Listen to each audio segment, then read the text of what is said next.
5 Live Formula One. As the fireworks ring out across the Yas Marina, Max Verstappen celebrates his third world title and Red Bull their first ever 1-2 in the Drivers' Championship. Another faultless drive from the Dutchman to take him to 19 wins for the season. Harry Benjamin is our lead commentator. Did you enjoy every one of his 19 wins, Harry? Nope. Oh. But I think that's okay. I think you can not enjoy some of those wins. I enjoyed calling some incredible races where Verstappen had to fight back, or the elements went against him. Zandvoort and the rain that rushed down, or even Singapore where he didn't win, of course. That was a fascinating race. Never really understood quite what went wrong for them there, or even the likes of Italy and whatnot. There were certain races where Verstappen's talent shone through higher than the dominance that his car delivered. But the big thing we've been saying all weekend long is when you do look big picture, we'll be looking back at this season as what a historic season for Red Bull, and that car, the RB19, will go down in history as one of the best. This will be Verstappen's best season ever. Who knows what 2024 brings, but dominance comes in cycles. We know that. It won't last forever. So you do have to enjoy what he is achieving as much as he can for as long as we've got it. Another faultless display, Alice, and he had a challenge from Charles Leclerc, maybe for half, maybe a full lap if I'm being generous, but then it felt like it was plain sailing all the way, and he makes it look easy. I think that's the thing we need to underline. He doesn't, and he did have a good challenge from Charles Leclerc I would say it was the opening lap of the race, and then he started to pull a little bit of a gap, and we think, the gap's coming down a little bit. But I think Max has just got it under control, hasn't he? He's managing his tyres, and on the radio throughout this race especially, he was nice and calm. He was struggling a little bit with his downshifts towards the end, but he was just so chill and brought it home. 17.9 seconds to Charles Leclerc. That's going to be, of course, including Perez's 5-second penalty that he ended up getting. So again, we say it in week in, week out, don't we? That another great display from Red Bull and Max Verstappen. We can talk about the Perez penalty, the mathematics that Leclerc was doing all of that later on, but it did finish Verstappen from Leclerc and Russell taking the third spot on the podium. Let's hear from Verstappen. Max, what a great way to end an incredible season. Just sum up firstly just this race and how pleasing it was because I saw how happy you were to win this one. Yeah, I went into the race because not really knowing what to expect, because I didn't do a proper long run. So that first stint was a bit of just trying to feel what was possible. That's why I think in the beginning I was a little bit cautious to push too hard. And luckily at the end of that stint I could make a little bit of a gap, but it seemed like the tyres were quite fragile. I was hoping to do a one stop, but it just seemed a bit difficult. After that first stop, of course, we went onto the hard tyre. It seemed all a bit more under control. And also, I kept on pulling away from the cars behind. So, just step by step, I could just extend the gap a little bit more.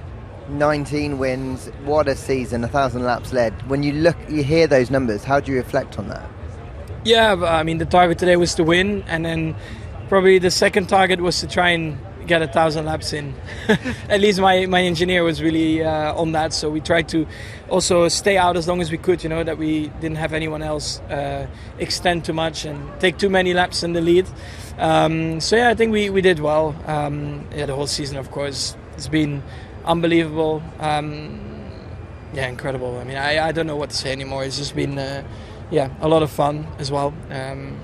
Besides the performance, of course, and I also know that it will be very hard to do something similar again. I mean, of course, you will always try to aim for something like that, but to execute it's going to be very tough. Max Verstappen was understandably and quite surprisingly, I think, Harry, moved after he did those donuts and took his spot under the podium to do the flash interviews with David Coulthard. And I think this season he's been so composed, and it's quite nice to actually see a little bit of that emotion creeping out and him to be pleased with the season that he's had. Yeah, absolutely. I mean, if he wasn't pleased with his season, then I think we'd all be asking questions about, why isn't he happy with that? But actually, he gets to the end of some races, and even if he's won it and he hasn't quite displayed perfection, he's not happy. So it was nice to see that, and also I think that's him appreciating. He's one man in the car, but that car has been put together by hundreds and thousands of people back at base in Milton Keynes in the UK, and those who are trackside working for him to have such success, and it's a thank you to them as well. I mean, 26 years old to be achieving all of this. He was the youngest ever at one point, the youngest ever race winner. When I still remember when he came into that seat in place of Danny Kvyat at the 2016 Spanish Grand Prix to take that win. You had something there. But I think what we've seen from Verstappen over the course of this year, and you hark back to 2021, of course you do, and I think his maturity has come a long way as well, because you're asking a lot of these young drivers. Yeah, they dedicate their lives from a very early stage to go down this path, but once you get to Formula One, the spotlight is well and truly on, and some buckle, some don't, and he has managed to improve and grow on both sides, on his racecraft and with his mental state as well, that all the drivers have to do. So I think maybe that's what sort of release of emotion is all about. 3-time world champion is up there with the likes of some big names, and no one can ever take that away from him. Let's break that down and talk first, because you brought some really good points there. The RB19, I mean, these set of rules seem to be made for someone like Adrian Newey. He did ground effect work in his university dissertation. He was there when ground effect first came about in the 80s, early 80s, and now he's got the head start, Alice, on being there and seeing the problems before they arise. Last year's effort was good, this year's is even better. Yeah, he's just brilliant, isn't he? He's one of those, Adrian Newey, I feel like, is one of those guys you could go to dinner with and you just sit there and just be listening to just his stories and the brilliance, and listening to that his advice and the engineering brain that he has. He's just incredible, and I think that really shows with the Red Bull that they have produced. As you said, they've produced some great cars over the years, but this one is just so special, and it's really, really deadly with that driver of Max Verstappen, behind the wheel, because we've got Perez, who's a good driver. I've been really critical of Perez throughout parts of this season. He's a good driver, he's a race winner, but you're looking at the points and his results and his qualifying pace, and you think, no way near Verstappen is he. And as I said, they're such a deadly combination as Max and Adrian and the Red Bull. Do you want an Adrian Newey quip that I have? Go on. So last year, I think it was last year, I was at a festival called Carfest, and you're giving a plug as well. Well, it's for charity. So okay, well, edit that out. It's fine. Yeah, but I feel like that's why he was there. I think there's an automotive view to it. But Steps were playing at one point, and I'm dancing away at the front. I know because I love a bit of Steps, and I looked to my right. Adrian Newey and his wife are there, absolutely loving it. Love a bit of Steps, does Adrian Newey. Are you saying we all need to listen to Steps and we'll have an engineering brain like Adrian Newey? Well, you just wonder, he's got to be playing something in the background when he's drawing the designs for the RB20. So I think it's the logical steps that they take which would appeal to him. Did you do that? You're good, you are. I had a stroke. Oh, well, there you go. The pod's gone well, of course. And are we 5 minutes in yet? Yeah, we are. Final one of the year. Let's pick up on Max Verstappen as well, because, as you say, he's been incredible, and the teamwork and the dedication that they've put into this creation, I suppose. What does he bring, looking outside from a driver's point of view, to that team? Not just the amazing driver, but what else does he bring? I think Max is ruthless. We've seen some of his on-track driving. I think it crosses the line a little bit too much. But I think that he is just ruthless, and he knows what he wants, Max. And you hear that from his radio messages. He knows exactly what he wants from the car, and he makes his opinions really known. I think he's very direct with that. And he has a good relationship, obviously, with his engineer as well. I know there's been times this year where it's got a little bit frosty between the two of them. He's hugely competitive, obviously, like every driver on that grid as well. But I just think that he's Red Bull born and bred, isn't he? He's sort of been on their junior program for a long time, and he's come up through the ranks through Red Bull with Red Bull. And as soon as he stepped in, and Harry's already touched on his win when he stepped in for Kvyat. No, it wasn't Kvyat. He didn't. It was at Barcelona where he did get his first win, and then I think Red Bull were like, "Wow, we knew he had something here, but we've got this talent." And he's just been bred to be a racing driver since he was a very, very young age, and he's got. His mum's a racing driver as well. His sister, Victoria, she did some racing, and they were both very good karters. Obviously, Jos raced in Formula One, so it's a real racing family. So he knows, and he's been brought up as how to win. And he's had a bit of a ruthless sort of upbringing. There's been very strict upbringing at times, and it's bred him to sort of be a winner. So I know I've waffled on, but at the end of the day, he just brings so much, and he's ruthless, and he knows what it takes to win, and he knows the hard work that it takes to win. I find it really interesting if I look back to the times that I've been around him in the paddock and pen.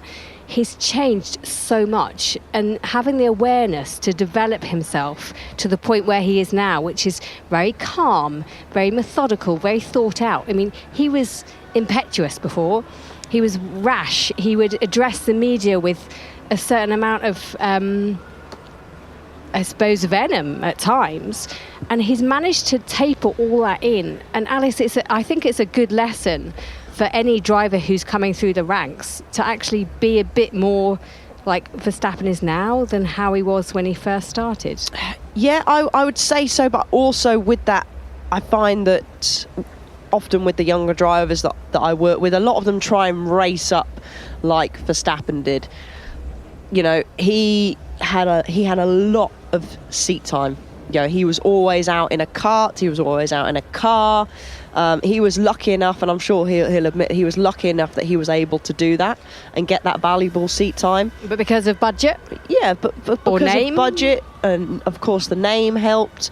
But essentially you need budget to go racing, to go testing. It's not a cheap sport. We rattled off some figures earlier on in the weekend, didn't we, Harry, of how much things cost. You know, a Formula 4 test these days, you're looking at €7,500 per day, and they're just crazy figures. And you do have some of these kids that are testing twice a week in, week out, and Max was lucky enough to be able to do that. And I think that's where some of these younger drivers think, right, I need to be in Formula 1 by the time I'm 16, 17, 18 or whatever it is. But Max got there, and he'd had the experience, and he was ready for Formula 1 when he got up to Formula 1. And I think that's a mistake that some drivers have, is they think they're ready when they're not, whereas Max and Red Bull clearly felt that he was ready.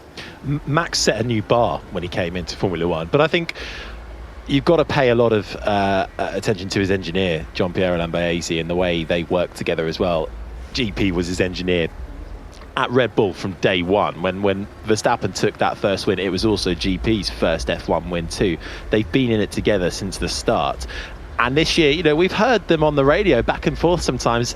To the untrained ear, it can sound, you know, a little bit blunt, a little bit nasty, but they are able to be brash with each other because they both understand that at the end of the day, they want to get the best out of each other. You know, you hear Verstappen screaming, "Don't talk to me in the corners," and this, that, and the other. But together, they make quite a formidable partnership, I think. You know, we used to talk about Sebastian Vettel and his engineer Rocky, and they had such a good connection. You know, I think we need to talk more about GP and Verstappen having that good connection as well. He gets the best out of Max, and Max gets the best out of his pit wall.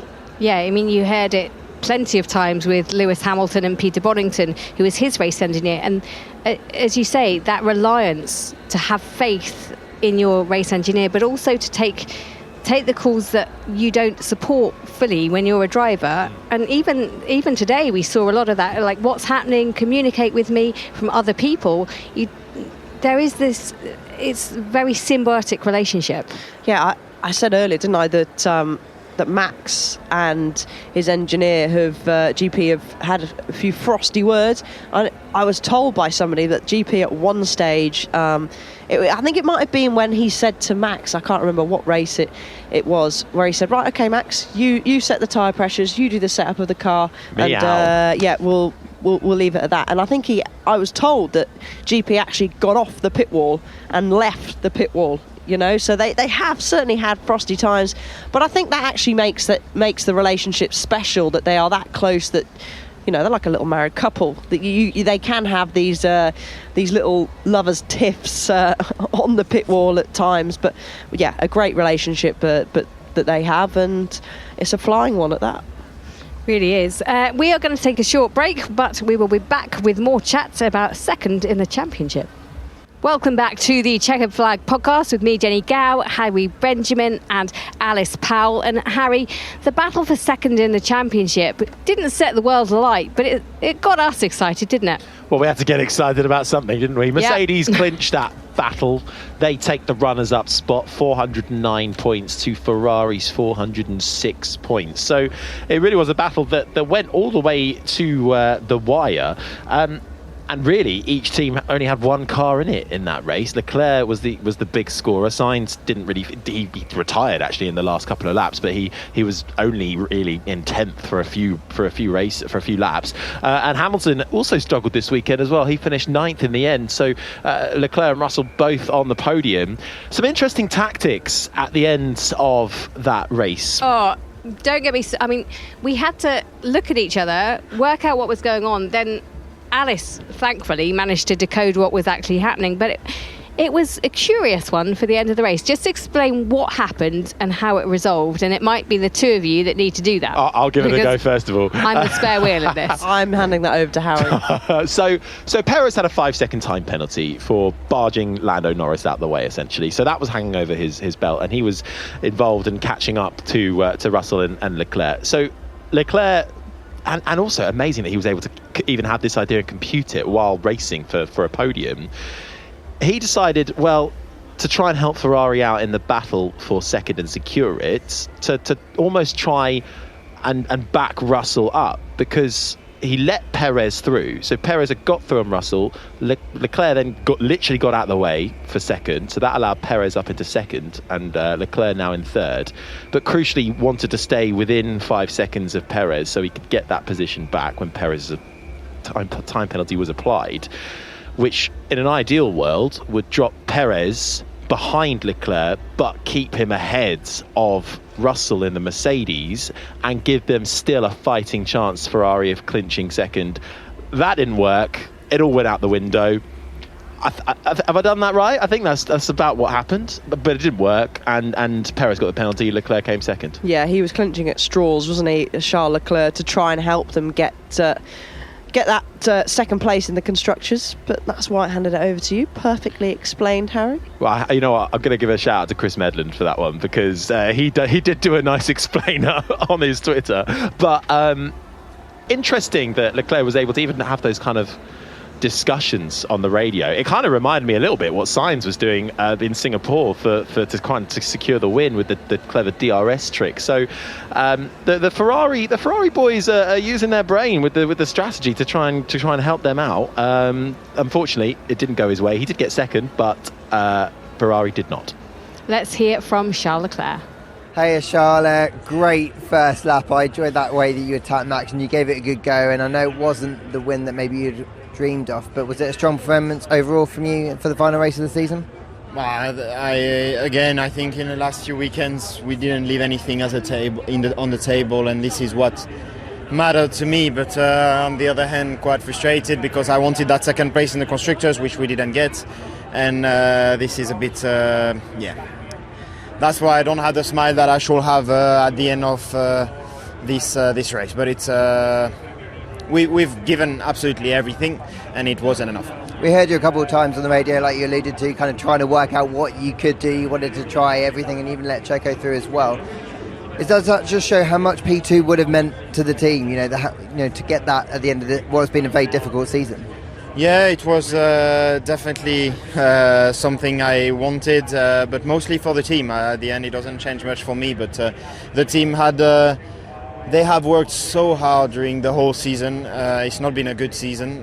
We started with a very difficult car at the beginning of the season, with an issue on the balance-wise that really wasn't fitting me, and I wasn't at ease, but they've pushed so hard to try and bring those upgrades as early as possible, and I believe that since Japan, I was definitely much more at ease with the car, and it went in the right direction. So I really wanted to reward them for all the hard work with the second place in the constructors, but at the end it didn't work out. As you say, it went down to the wire for that second place, and it was Mercedes who took that, and it means so much. I spoke to someone from Mercedes earlier on, and I just said, look, what does it mean?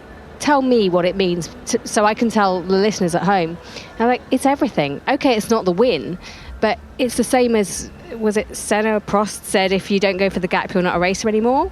Yeah, Senna. Then he said the same thing.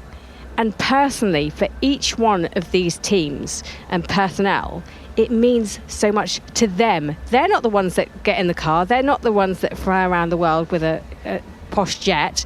They are the ones that are trooping around, sharing bedrooms sometimes because the mechanics do that.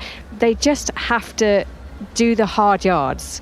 And this is what it means to them. It means everything, Alice. Yeah, it does. And, you know, I think people from the outside don't necessarily understand the work that goes on at the racetracks from the mechanics, for the rest of the staff, even those sort of in the factory that work hard. But working at a racetrack is not a 9 till 5 job. You know, the mechanics, for example, if I'm going to use Vegas as an example, they were at the track from around about, this is a Vegas time, of course, around about 6 p.m. possibly, at the track, car covers off, maybe 7 p.m, making sure everything is ready and well attended, pit stop practice.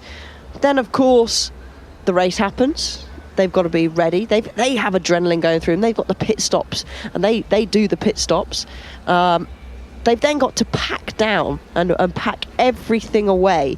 And a lot of the mechanics didn't get back, let's say, to the hotel until around about 5 a.m, some maybe a little bit later, 7 a.m.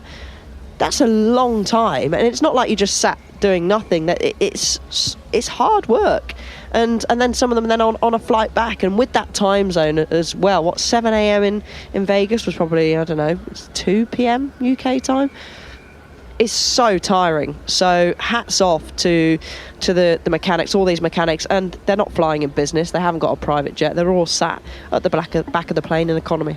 Some of them are next to me in economy. I had to sit next to one on the way back to from Canada, and I felt very sorry for him because I'm not a small person. So that was a tough one. But in a numbers point of view, we said it before, it's worth money if you finish higher up in the constructors, between $9 and $10 million. Speaking of the team members, some get extra bonuses to their pay packet at the end of the year, depending on where they finish. That's not included in the cost cap, so that can be really beneficial for those working back in the factory or back at the back of the garage. The other point is wind tunnel testing as well. We have this sliding scale now going into each year, so the team at the back, so Haas in this case, will get the most amount of wind tunnel time testing. I hate to say that they need it. And they need it as well. So they'll get about 115%, I think, is the percentage of current aero testing that they'll be allowed to get. And for Mercedes and Ferrari in that battle for second, Mercedes, yes, they'll get the extra $1, but they won't get the extra time. So Ferrari will get around about 5% more aero testing in that wind tunnel time. So it's give and take on that part, but there is wider ramifications for going into the next season to bear in mind. Should we hear from George Russell? Yeah, let's. George, when we were talking ahead of the race, you were hoping for a podium. It's nice to see you've got a Pirelli hat again, and a nice way to end the season. Yeah, it really was. Long race, really challenging within the car. I was coughing every single lap. I've never had a race like that before, so I was really struggling within myself, but nevertheless it was one of my strongest races of the year. Checo just came out of nowhere. You know, he wasn't on my radar the whole race until I think 10 laps to go when they said Checo's just boxed. He's right behind Lando. I was like, whoa, this is going to throw a spanner in the works. And thank goodness for that penalty, because in the end, we were fourth on the road. He wouldn't have passed Charles. Championship could be a very different story right now, but I think Lady Luck was on our side today. Hasn't often been this season, so I think the end result was fair. And a really nice kind of result for the team who've worked hard in what's been a really difficult campaign. Yeah, absolutely. But the team have put so much effort in this season. We started the year in Bahrain. It was a real shock for us. We were so far off the pace, about a second behind Red Bull, behind Aston, behind Ferrari. And it wasn't looking good, and we've made some great steps, some really good progress. And we get to the end of this season, and we know we've got so much more work to do and so much more potential within our package, so that gives us excitement into 2024. Can't even believe I'm saying that. I remember when it was 2012, and that was like yesterday. And that's exciting, so I'm confident we'll make a step. I can't tell you how that will turn into results because we don't know what our rivals will do, but happy to end on this high. So George Russell finishing third, and he hasn't been on the podium too many times this year. In fact, I think for me it feels like Mercedes are even further off than they have been for a while, even though the results might not say it. That's what it feels like at the end of the season. Yeah, and it's actually, talking of George Russell, British nationality, of course. I'm sure I read the stat the other day that it's the first time in around about 18 years that a British driver hasn't won in a Formula 1 Grand Prix season. So not a great stat there, but, well, for British drivers anyway. But George, he's only had 2 podiums this year, so it's not been a fantastic year for Mercedes, but it's nice for them, obviously, to clinch that place in the Constructors' Championship, and for him to end getting a podium. But as they've both said for a while and continue to say, there's still a lot of work for Mercedes to do. Yeah, I would concur with that. Russell's not been a good season, 2 podiums, and that car just it's not consistent. So they'll both be looking forward to saying goodbye to that concept that Mercedes introduced. Let's just have a chat about Perez. He finished 4th place. Obviously, that 5-second timer penalty added to his time because of that incident with Norris. Alice, as ever, you were quite vehement in your thoughts about it.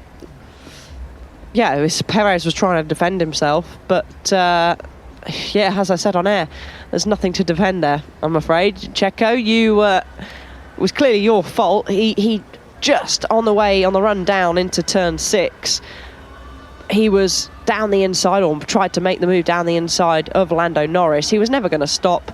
Luckily for both of them, it was wheel-to-wheel contact, which meant that there was minimal or no damage to either car. But yeah, it was his fault, because he was never going to make the corner and essentially just barged into the side of Norris, which actually essentially helped Perez turn into the corner. So he was he'll probably watch it back, I would say, and be like, oh yeah, actually, it was my fault. I'd like to think that's what he would say if he saw the replay. Let's hope so. 5th and 6th place with the 2 McLaren boys, Norris and Piastri. Alonso 7th.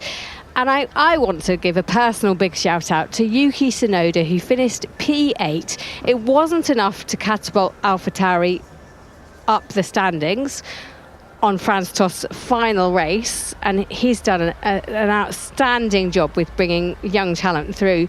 But for Yuki Tsunoda to lead the race, I thought that was a really apt moment in time for Franz to look on and think, that's my boy. Yeah, they have it feels like a father-son relationship. Some kind of eerie father-son relationship. It's not always been plain sailing. No, but Franz Tost is hard but fair. The school of Franz Tost has seen many drivers succeed or fail. And Franz Tost was the reason behind Tsunoda moving from the UK to Italy to be closer to the team, be more embedded, to develop his maturity, because that's actually Tsunoda's biggest issue is he gets too heated in the cockpit, and then he spins out of positions, or he gets frustrated.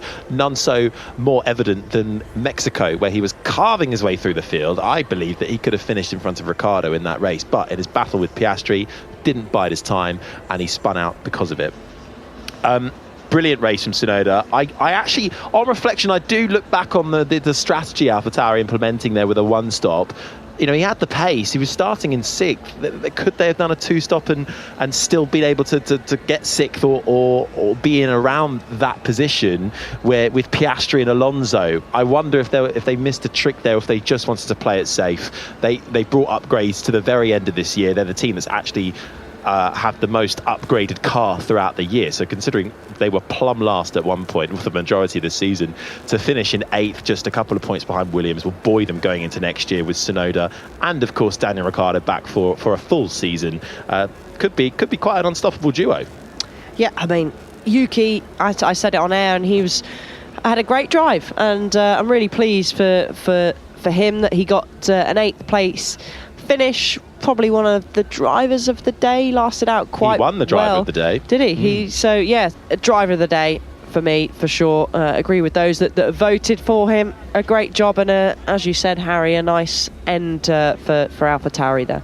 I feel like it was a bit of a wasted weekend for Alpine again. They finished in 12th, 13th. Haas going backwards. They'll hope for better next year. I think that's the message for a lot of these teams. They will hope for better next year, all apart from one team. Well, they'll always be hoping for better, won't they? Even though they're at the front, Red Bull. Well, that's true. Sorry, Harry. You could you could never get complacent in Formula One. I think we've seen that from the likes of Mercedes in the last couple of years. And of course, remember when we got these new engine regulations, the hybrid era came in, Red Bull's success suddenly gone. So let's see what 2024 brings for us. Just having a look in the Drivers' Championships, we obviously know the top story, but Alonso finished P4, Harry. I think that's the first time he's finished in the top 5 of the drivers since 2013 when he was with Ferrari, which is a long time ago now. Will he care, do you think? Probably not, no. I think he'll care more that the Aston Martin car seemed to come back towards competitiveness in the latter half of the year, considering they had a proper slump at one point in the development race.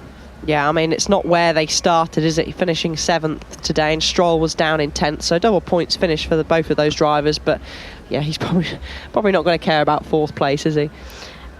Interestingly, though, Alonso 4th with 206 points. Leclerc also with 206 points, but not getting the count back, so slips there. And then Norris on 205 points and Sainz on 200 points. I mean, if that was the battle for the win, for the championship, could you imagine it? And this isn't taking anything away from Verstappen, it's just saying, as a pure out-and-out sport, that would be amazing. That's what you all want, isn't it? But then there's the danger of it too much of a good thing. I don't know, but I would like that. When does that ever happen? Well, you do. I don't know. I'm just trying to play devil's advocate here, but that would be amazing. I feel a bit for Sainz, big loser in that final race. He lost 3 positions at the end. Russell, Piastri, and Stroll rounding out the top 10 in the drivers. So Stroll managed to cling on to that with his couple of 5th place finishes towards the end of the year too. So, but we all want close racing, that's for sure. So. As I said, I think at the start of this, it's up to everybody else now to catch up to Red Bull. Right, final thoughts on the season. I just want to get a very quick thought from both of you about who has been outstanding apart from Verstappen. We know he's been outstanding. So who would you claim as the second most outstanding person in F1 this season? The second most outstanding? Oh. I mean, that has a ring to it. It really does. I mean, do you look at what on paper, who finished behind the Red Bulls, Hamilton, or you know what? Is it bad if I say somebody like Liam Lawson, who came in and absolutely... No, that's a good one. And absolutely proved what he could do within a short space of time, getting to grips with that car. Yet no seat for next year. There's still one seat yet to be confirmed at the time of recording. Logan Sargent's Williams is still technically up for grabs. But Lawson, I think, came in and really impressed a lot of people, and a lot of people up in arms that he hasn't been confirmed for a seat next year. So I'm going to cop out and go for Lawson. That's not copping out. No? I like that. That's a good answer. Oh, that's a good one, actually. I mean, I said yesterday Piastri I think he's had a Rookie of good the year? season. Yeah, Rookie of the Year. I Okay, mean, people will Rookie of the say. Year seems like a fairly bold title, doesn't it, when he was competing against other people, but okay. Well, I think, was it Joe Guan Yu where he came in and he was the only rookie and he won Rookie of the Year? So I think... So Piastri was Gets a head little and bit more. shoulders above everyone else. Yeah, so, I mean, people will say, well, yeah, but he was loads of points behind Lando Norris, but still he came in and he's had a fairly strong year. So, Lewis, again, he's finished third. He had a good year seeing the Mercedes. Won't be a good year, of course, in his books, but in the circumstances, it's been a good year.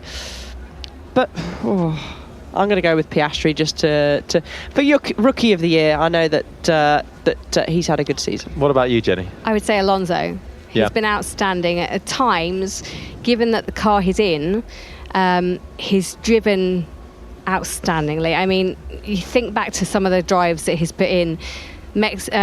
Brazil stands out for everyone, I think, but it's been vintage Alonso, and who thought we'd say that again? It's brilliant to see Alonso back at the start of the year in a car that he can compete in. When Alonso can compete, everyone's got to be scared. Let's hope we get more of that next year. Yeah, exactly. Thank you so much for your joining us this weekend, and for everyone who's joined and made the show this year. It's been a roller coaster as ever, but Verstappen has won out yet again and made the record books sing out even louder.